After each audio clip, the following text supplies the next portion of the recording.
भारत माता की, भारत माता की, भारत माता की। आज गडचिरोली जिल्ह्याकरता अत्यंत महत्त्वाचा दिवस आहे। गडचिरोलीतून माओवादाच्या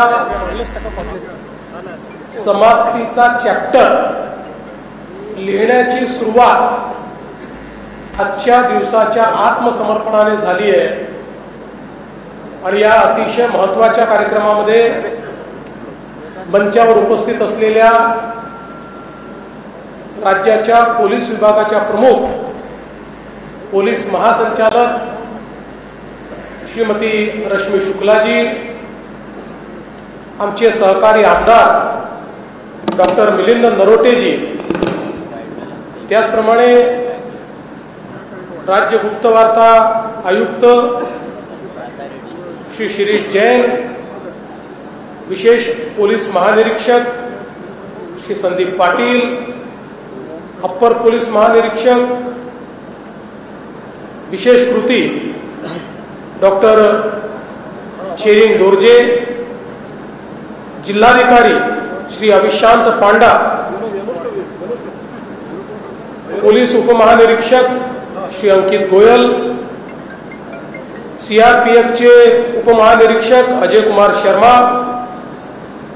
गडचिरोलीचे पोलीस अधीक्षक श्री निलोत्पल, मुख्य कार्यकारी अधिकारी श्री सुहास गाडे, श्री अशोकराव नेते या ठिकाणी उपस्थित सर्व मान्यवर, आपल्या सेंट्रल फोर्सेसचे, राज्य पोलीस दलाचे, आयबीचे, भारत सरकारचे, महाराष्ट्र सरकारचे सर्व अधिकारी आणि उपस्थित सर्व भगिनी आणि बंधूंनो, गेले जवळपास 40 वर्षापेक्षा जास्त काळ सातत्याने माओवादाशी लढणारा आमचा गडचिरोली जिल्हा, सुरुवातीच्या काळामध्ये चंद्रपूर, गडचिरोली, भंडारा, गोंदिया हा सगळा भाग माओवादाने ग्रसित होता।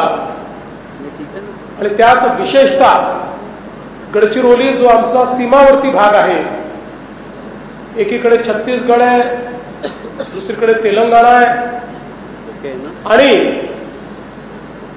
इतरही सगळा माओवादी भाग, तिकडे ओरिसा, झारखंड असेल किंवा इकडे आंध्र प्रदेश असेल, अशा सगळ्या भागाशी या ठिकाणी दंडकारण्याच्या माध्यमातून संपर्कात असलेला हा सगळा भाग हा मोठ्या प्रमाणात विकासापासून वंचित राहिला। आणि ज्यावेळी कोंडापल्ली सीतारामय्या यांनी पीपल्स वॉर ग्रुप तयार केला आणि त्यानंतर तेव्हाचा आंध्र प्रदेश आणि हा गडचिरोलीचा भाग याच्यामध्ये मोठ्या प्रमाणात माओवादी सक्रिय झाले आणि त्यातनं इथले जे युवा आहेत त्या युवांच्या डोक्यामध्ये व्यवस्थेच्या विरुद्ध संभ्रम निर्माण करण्यात आला।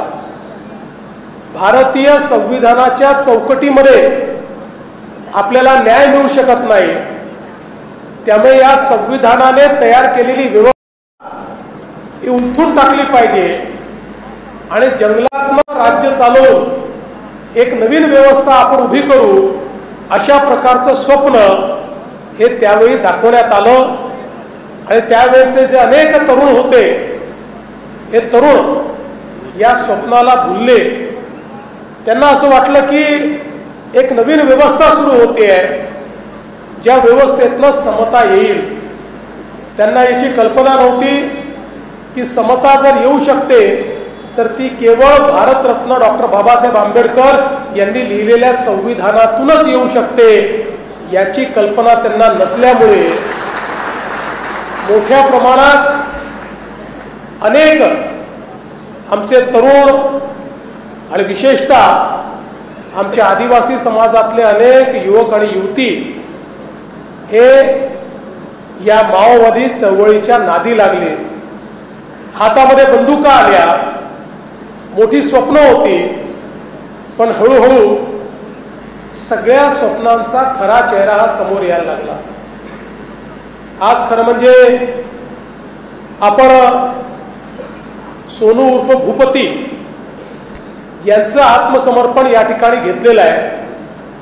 हे आत्मसमर्पण याकरता महत्वाचं आहे की ते पॉलिट ब्युरो सेंट्रल कमिटीचे मेंबर तर आहेतच, पण 40 वर्षापूर्वी ज्यावेळी या ठिकाणी अहेरी असेल किंवा या ठिकाणी सिरोंचा असेल, या सगळ्या भागामध्ये नवीन दलम सुरू झाले, त्यावेळी त्या दलमची सुरुवात करणारे, त्याला बौद्धिक आणि सर्व प्रकारचे लॉजिस्टिक देणारे अशा प्रकारचे हे भूपती होते आणि त्यांचे बंधू हे देखील त्याच्यामध्ये होते. आणि मग हळूहळू मगाशी ज्याचा उल्लेख झाला, पेरीमेली दलम असेल, चामोर्शी दलम असेल, टिपागड दलम असेल, असा हा विस्तार होत गेला आणि एक फार मोठी सेना त्यांच्या नेतृत्वामध्ये या ठिकाणी सुरू झाली. आणि तेलंगणाचा, आताच्या तेलंगणाचा भाग हा आपला महाराष्ट्राचा गडचिरोलीचा भाग, बाजूचा छत्तीसगडचा भाग, या सगळ्या भागामध्ये एक प्रकारे या संपूर्ण माओवादी मोहिमेचे म्होरक्या म्हणून भूपतींनी जबाबदारी स्वीकारली आणि एक प्रचंड मोठा लढा उभा केला. आणि म्हणूनच ज्यावेळी गेल्या 10 वर्षामध्ये प्रधानमंत्री नरेंद्र मोदीजींच्या माध्यमातून एक ट्विन स्ट्रॅटेजी तयार झाली आणि त्या स्ट्रॅटेजीमध्ये एकीकडे प्रशासन आणि विकास हा समाजातल्या शेवटच्या व्यक्तीपर्यंत पोहोचला पाहिजे आणि दुसरीकडे जे लोक शस्त्र घेऊन हिंसाचार करतायत त्यांच्यासमोर दोनच विकल्प राहिले पाहिजे.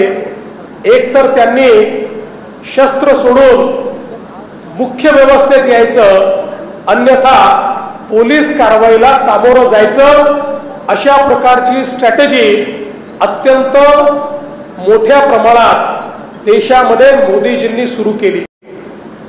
आणि गेल्या काही वर्षांमध्ये आमच्या देशाचे गृहमंत्री श्री अमितभाई शहा यांनी या देशातनं माओवादाला हद्दपार करण्याच्या संदर्भात मोदीजींच्या नेतृत्वात एक ग्रोथ स्ट्रॅटेजी तयार केली. आणि आज आपण पाहतो की त्या स्ट्रॅटेजीच्या अंतर्गत अतिशय मोठ्या प्रमाणात आता देशातनं माओवादाचं उच्चाटन होत आहे. पण विशेष अभिनंदन मी आमच्या गडचिरोली पोलिसांचं, आमच्या C60चं करेन की त्यांनी या संपूर्ण मोहिमेमध्ये सातत्याने मोहिमेचं नेतृत्व घेतलं, मोठ्या प्रमाणात ऑपरेशन्स केले. तेलतुंबड्यांसारखे अतिशय जहाल आणि अतिशय वरिष्ठ केडर यांना त्या ठिकाणी नेस्तनाबूत करण्याचं काम केलं. आणि सातत्याने एकीकडे विकास कामांच्या माध्यमातून आपण नवीन भरती बंद केली आणि दुसरीकडे जंगलामध्ये सातत्याने मोहिमा करून त्या ठिकाणी नक्षलवाद्यांना, माओवाद्यांना जेरबंद करण्याचं काम हे देखील आमच्या C60च्या माध्यमातून झालं. आणि त्याचाच परिणाम आहे की हळूहळू भरती तर बंद झाली, पण दुसरीकडे मोहिमेला देखील मोठ्या प्रमाणात ओहोटी लागलेली आपण त्या ठिकाणी पाहिली.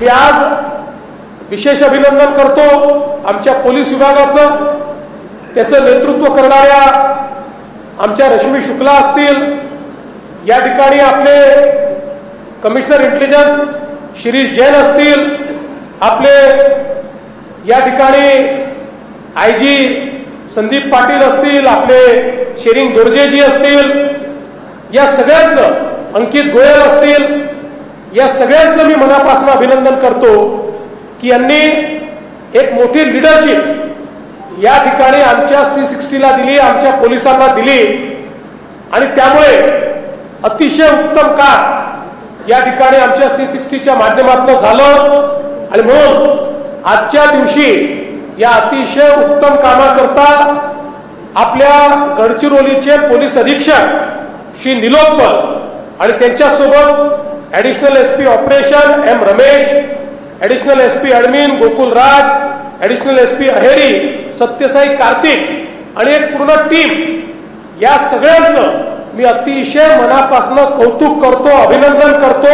आपण सगळ्यांनी त्यांचं अभिनंदन करावं आणि अर्थातच त्यांना साथ देणारे आमच्या CAPFचे CRPFचे जे अधिकारी आणि जवान होते त्यांचंही मी अतिशय मनापासून अभिनंदन करतो. एक नवीन इतिहास आज लिहिला गेला आहे.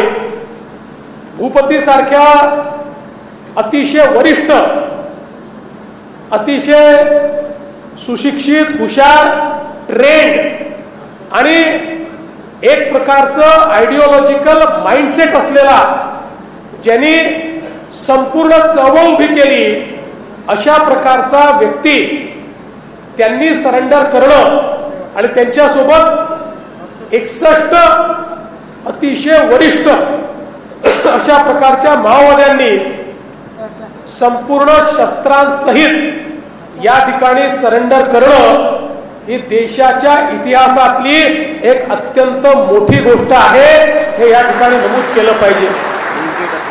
आणि आता ही सुरुवात आहे. आज गडचिरोलीचा विचार केला तर मागच्या काळामध्येच आपण नॉर्थ गडचिरोलीमधनं, उत्तर गडचिरोलीमधनं माओवाद पूर्ण संपुष्टात आणला होता.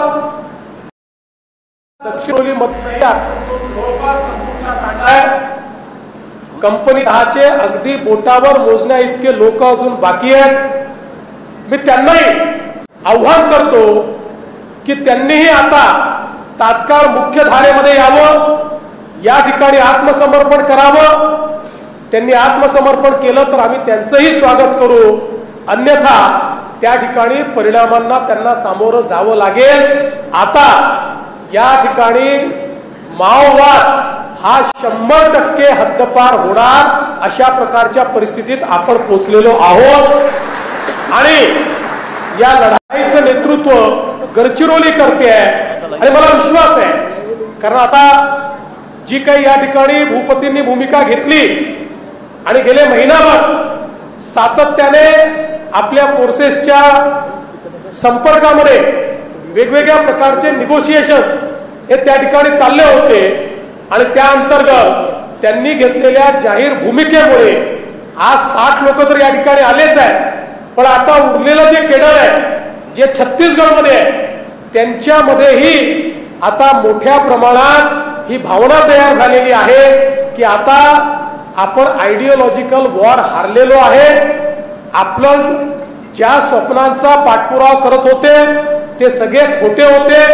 आपल्याला भारतीय संविधान हेच या ठिकाणी न्याय देऊ शकतं, अशा प्रकारची त्यांची भावना झाल्यामुळे मला विश्वास आहे की पुढच्या काही दिवसात छत्तीसगडमध्ये देखील मोठ्या प्रमाणात 100-150 केडर हा आत्मसमर्पण करेल, बाजूला तेलंगणालाही करेल आणि हा संपूर्ण तथाकथित तत्कालीन जो रेड कॉरिडॉर होता, या रेड कॉरिडॉर मधलं आता संपूर्ण माओवाद हा संपुष्टात येईल आणि त्याची सुरुवात ही गडचिरोलीने आणि महाराष्ट्राने केली. हा माझ्याकरता अतिशय अभिमानाचा आणि स्वाभिमानाचा मुद्दा आहे.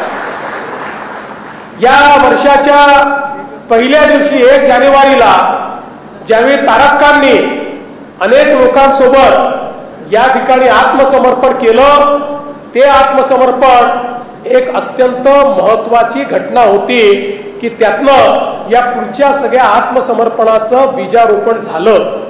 आणि आज ज्यांनी आत्मसमर्पण केलंय त्या सर्वांना मी सांगू इच्छितो, तुम्ही भारतीय संविधान स्वीकारलेलं आहे, संविधानाच्या मुख्यधारेत आला आहात। आता याच संविधानाने तुमच्याकरता जो न्याय अपेक्षित केलेला आहे तो न्याय तुमच्यापर्यंत पोहोचवण्याचं काम राज्यातलं सरकार केल्याशिवाय थांबणार नाही। या ठिकाणी आत्मसमर्पण करणाऱ्या प्रत्येक माओवाद्याचं उचित आणि उत्तम पुनर्वसन झाल्याशिवाय आम्ही थांबणार नाही।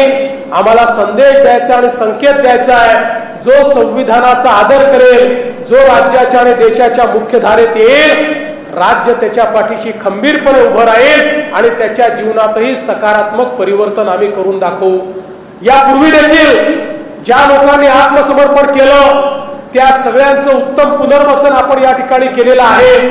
मध्यंतरीच्या काळामध्ये काही आत्मसमर्पित माओवाद्यांची लग्न देखील आपण याच ठिकाणी लावली आणि त्यातल्या अनेक लोकांना आपल्या ठिकाणी व्हाईट स्टील मध्ये चांगल्या प्रकारची नोकरी मिळाली आणि आज ते लोक अतिशय चांगलं जीवन या ठिकाणी जगतायत। आजच माझं व्हाईट स्टीलच्या श्री प्रभाकरन यांच्याशी बोलणं झालं आणि त्यांनी हे मान्य केलंय की हे जेवढे आत्मसमर्पित लोक आहेत त्यापैकी ज्यांची ज्यांची इच्छा आहे त्या प्रत्येकाला ट्रेनिंग देऊन चांगल्या प्रकारची नोकरी ही त्या ठिकाणी देण्याची तयारी त्यांनी दाखवलेली आहे। आणि त्याचसोबत आपल्या संपूर्ण पुनर्वसन पॅकेज मधनं त्यांची सगळी व्यवस्था ही करण्याचं काम देखील आपण करू।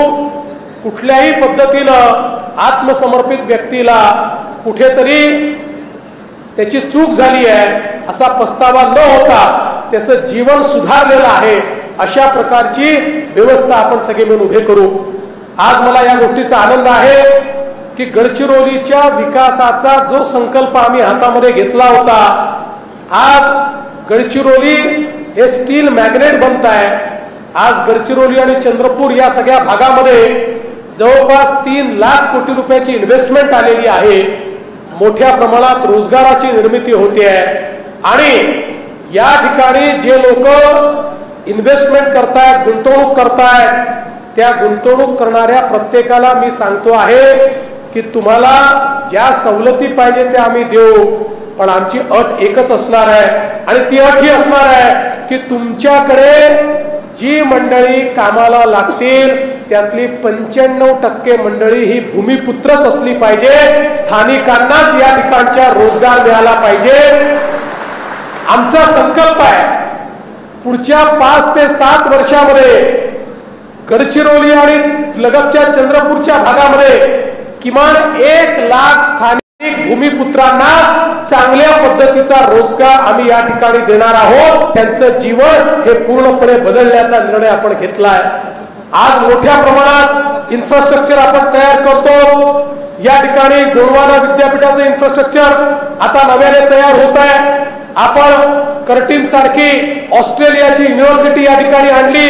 ती युनिव्हर्सिटी आणि गोंडवाना युनिव्हर्सिटी मायनिंगचे कोर्सेस सुरू केल्यामुळे आज आपल्या सामान्य अगदी दलित, ओबीसी, आदिवासी अशा विद्यार्थ्यांना ऑस्ट्रेलियामध्ये शिकण्याची संधी त्या ठिकाणी मिळालेली आहे। आपण मेडिकल कॉलेज या ठिकाणी सुरू करतो, वेगवेगळ्या पद्धतीचे कोर्सेस या ठिकाणी सुरू करतो। एवढंच नाही तर आता अगदी सगळ्या सिरोंचा, हेरी वगैरे या सगळ्या भागामध्ये वेगवेगळ्या प्रकारच्या मेडिकल फॅसिलिटीज, वेगवेगळ्या प्रकारचे कॉलेजेस हे देखील आपण त्या ठिकाणी सुरू करतो। आणि यासोबत मला हे सांगताना आनंद वाटतो आहे की हे सगळं करत असताना गडचिरोलीचं जे मूळ आमचं बायोडायव्हर्सिटी आहे ती कायम राहिली पाहिजे। जल, जमीन आणि जंगल याचा नाश होता कामा नये याकरता आम्ही या ठिकाणी आमचे जिल्हाधिकारी यांच्या नेतृत्वामध्ये गडचिरोली जिल्ह्यात 5 कोटी झाडं लावण्याचा संकल्प केलाय। 40 लाख झाडं आम्ही लावून चुकलो, 1 कोटी आम्ही यावर्षी पूर्ण करणार आहोत आणि 5 कोटी झाडं लावून गडचिरोली जिल्हा आहे त्यापेक्षा जास्त हिरवा, इथलं जल, जमीन आणि जंगल याचं संवर्धन आम्ही करणार आहोत। आणि विकास करत असताना ज्यावेळी आपल्याला काही भूमी लागते त्या भूमीचं एक्सप्लॉयटेशन होऊ नये तर त्यातनं योग्य प्रकारे या ठिकाणी कारवाई व्हावी अशा प्रकारचा आमचा प्रयत्न आहे। पुढच्या काळामध्ये मी माननीय प्रधानमंत्री महोदयांना भेटलो आणि मी त्यांना सांगितलं आम्हाला गडचिरोलीला प्रदूषित करायचं नाही, आम्हाला गडचिरोलीला देशाचा ग्रीन स्टीलचा हब तयार करायचा आहे। इथे प्रदूषण मुक्त अशा प्रकारचं स्टील तयार करण्याचा मानस आमचा आहे आणि त्याचा देखील लवकरच आम्ही सुरुवात करणार आहोत। त्या संदर्भात देखील मोठ्या प्रमाणात कारवाई आपण सुरू केलेली आहे आणि म्हणून आजच्या या दिवशी मला हे सांगताना आनंद वाटतो। या गडचिरोलीचं जे स्वप्न मी बघितलं होतं आणि मी सातत्याने आपल्याला सांगायचो, गडचिरोली अनेक वर्ष महाराष्ट्राचा टोकाचा शेवटचा जिल्हा म्हणून या ठिकाणी ओळखला जात होता।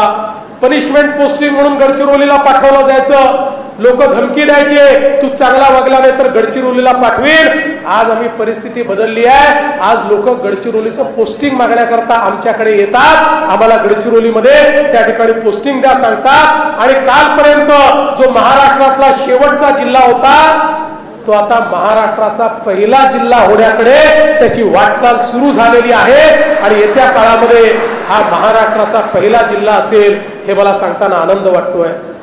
या निमित्ताने मी आमच्या पोलीस दलाला सांगू इच्छितो, आपल्या सगळ्या अधिकाऱ्यांनी, अंमलदारांनी, जवानांनी सगळ्यांनी खूप उत्तम काम केलेलं आहे। एक चांगली देशसेवा तुम्ही केलेली आहे।